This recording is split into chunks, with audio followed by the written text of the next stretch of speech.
ঠিক আছে, চলো দক্ষিণেশ্বরে গিয়ে দেখা হবে। দক্ষিণেশ্বরের মেট্রো স্টেশনে আমরা পৌঁছে গেছি, আর লিফটের জন্য আমরা ওয়েট করছি। এখানে আছে লিফট, মানে ওপরে ওঠার জন্য। এখানটা একদমই আমরা নিউ, মানে প্রথমবার দেখছি যেখানে এরকম লিফট আছে। তোমরা শুনতে পাচ্ছ কিনা জানি না আওয়াজে এত, এখানে লিফট আছে, তো সেই লিফট করে আমরা এখন যাবো। ব্যাপারটা একদমই, এটা আমার মানে ফার্স্ট টাইম যে এক্সপ্লেনটা করছি, যে মেট্রো মানে মেট্রো করে আসা, লিফটে যাওয়া আর কি, একদমই নতুন ব্যাপারটা। এই যে লিফটে করে আমরা নামছি, কেমন লাগছে? ও আমি বলো কেমন লাগছে? ভালো লাগে।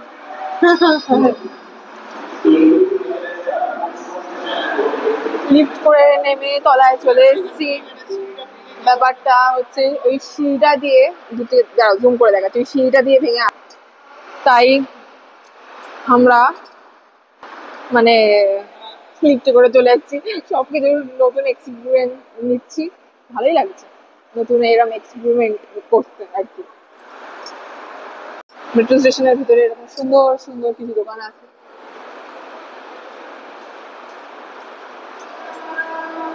আমি এবার হাতটা ধরে নিয়েছি, কেন ব্লক করতে করতে যদি উল্টে পড়ে যায় তাহলে খুব সমস্যা হয়ে যাবে।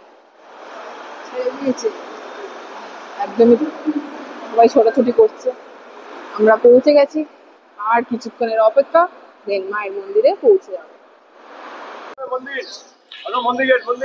দক্ষিণেশ্বর মন্দির চলে এসেছি, আর এবার মায়ের কাছে যাওয়ার জন্য এই রাস্তাটা দিয়ে যেতে হবে। যদি আমরা ট্রেনে করে আসি, এখান দিয়ে যদি আমরা ট্রেনে করে আসি, ট্রেনের আর এটা যদি আমরা ট্রেনে করে আসি, এটা হচ্ছে ট্রেনের স্টেশন।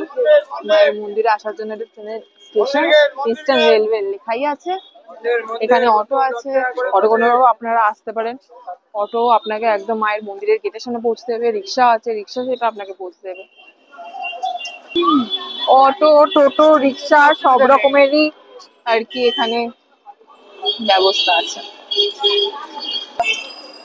আর এইটা হচ্ছে বাসের রুট, এই সাইড দিয়ে বাস বাস যদি করে আসেন এখান দিয়ে আসা যায়। আমি জায়গাগুলোর নাম তো জানি না, বলতে পারবো না যে কি নাম, বাট এটা হচ্ছে টোটালটা বাসের রুট। এই যে ওপরে ব্রিজ, আমরা ব্রিজ দিয়ে না গিয়ে তলা দিয়ে যাচ্ছি, এই কারণে মাউনির পায়ে ব্যথা, মানে সিঁড়ি ভাঙতে খুব অসুবিধা হবে, তাই আমরা ঠিক করেছি তলা দিয়ে যাওয়া, মানে নিচ দিয়ে, ব্রিজের নিচ দিয়ে যাওয়া। তো ভালোই লাগছে, এখনো পর্যন্ত শান্ত পরিবেশ, লোকজন খুব কমই দেখতে পাচ্ছি, কেন আমি লোক ভিড়ভাড়টা একদম প্রেফারেবল নয়, কিন্তু দেখা যাক। কারণ নীল ষষ্ঠীর পরের দিন আজকে আমরা এসছি, আর কাল হচ্ছে কি বলে, আমি বলতে বলতে থেমে যাচ্ছি, এত লোকজন দেখতে আমি ব্যস্ত, আর গাড়ি ঘোড়া দেখতে ব্যস্ত। কাল হচ্ছে নববর্ষ, তো ভিড় তো হওয়ার চান্স খুবই বেশি, খুবই হাই চান্স। দেখা যাক আমাদের ভাগ্যে কি আছে। মন্দিরের সামনে আমরা চলে এসেছি, আর মামনি গেছে, আমি জানি না কি করতে, মেবি ডালা কিনতে। মামনি হয়তো ডালা কিনতে গেছে, কিন্তু মামনির এই কিনবে, কেন হয়তো কিছু নতুনত্ব ডালা পাওয়া যায় হয়তো।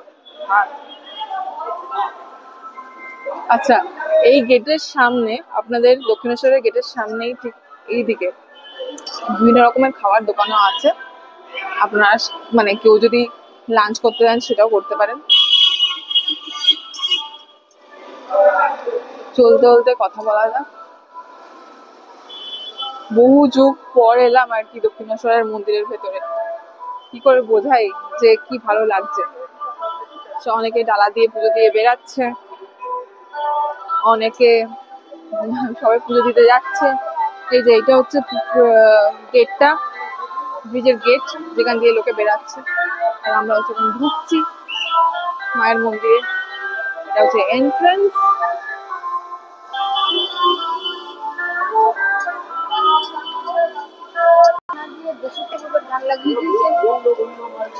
মামুনের কিছু বক্তব্য আছে, কেন এরম দেশের গান দিয়েছে মায়ের মন্দিরে, মায়ের গান না দিয়ে। এটার জন্য মায়ের মন্দিরে মামনি প্রতিবাদ করতে চায়।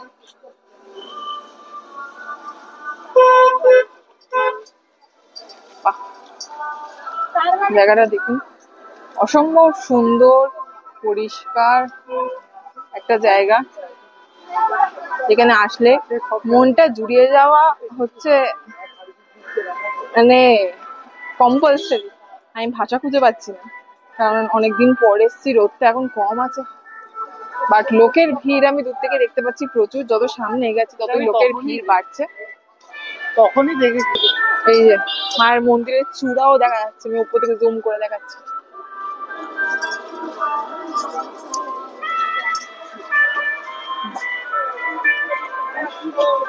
খুব সুন্দর।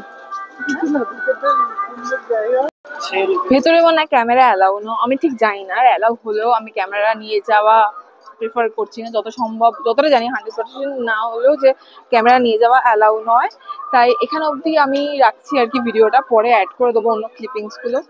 গিয়ে পুজো দিয়ে আসি, জ্বালানি জিনিসটাকে শুধু তো ব্লগ করলেই হয় না, জিনিসটাকে তো আমাকে উপভোগও করতে হবে। তো চলো, তারপরে তোমাদের সঙ্গে দেখা হচ্ছে।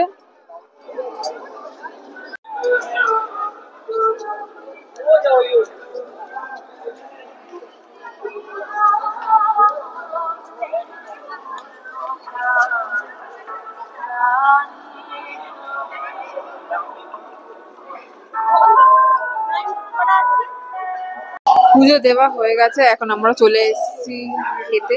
আমি একটু আগে দেখেছিলাম ভিডিওতে যে ফুড প্লাজা বলে এখানে একটা দোকান খুলেছে। একটা না, 3টে টাইপের দোকান আছে, মানে বড় দোকান, যেখানে বিভিন্ন রকম ভেজ থালি পাওয়া যায়। তো এখানে দেওয়া, খুবই টায়ার্ড, এত গরম। আমি গিয়ে বলছি আর কি, লিটারেলি কি এখন খেয়ে নি, আমার চুল বাজছে। আর আমরা অর্ডার করেছি হচ্ছে, দেবা এখন লস্যি খাচ্ছে, লস্যি অর্ডার করেছে। আমি অর্ডার করেছি ছোলে ভাটুরে। আর দেবার মামনির জন্য আছে মানে আসবে হচ্ছে মশলা ধোসা। তো এইগুলো অর্ডার করা হয়েছে, এখন আমরা খাবো, দেন আমরা গল্প করছি, আগে খেয়ে নি, প্রচন্ড অ্যাকচুয়ালি খিদে পেয়েছে।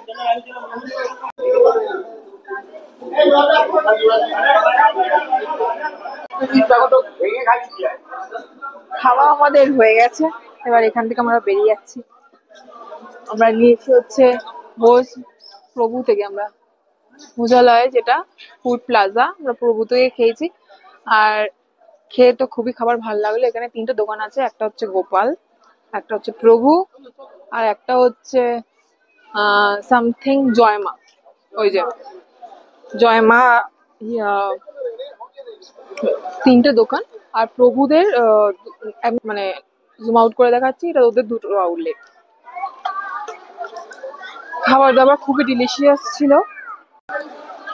আজকে রোদ্দুরটা প্রচুর কম, ভালো মতন দর্শন হয়েছে। লোকজনের ভিড়টাও খুব কম ছিল, আমরা খুব ভালোই দেখেছি। নর্মালি ভিড় থাকে বললেই চলে অনেকটা, কিন্তু আমরা আজকে 10 মিনিটের মধ্যেই দেখে নিয়েছি। লোকজনের ভিড় বলতে এই যে আমি দেখাচ্ছি পিছন করে আছে, খুবই সামান্য। মানে এটা আমার ভেতরকার সিনারিও না, এখানে যেখানে খেতে এসেছে এটা হচ্ছে সেখানকার সিনারিও। তো ভালোই লাগছে আজকে দিনটা, যে মানে শুভ নববর্ষের যে আগের দিনটা এত কম ভিড় হবে। এত কম ভিড় বলবো না, খুব ন্যাচারাল ভিড় হয়েছে, কিন্তু স্টিল ফাঁকায় ফাঁকায় মাকে যে ভালো মতন দর্শন করতে পারবো, এটাই অনেক বড় ব্যাপার।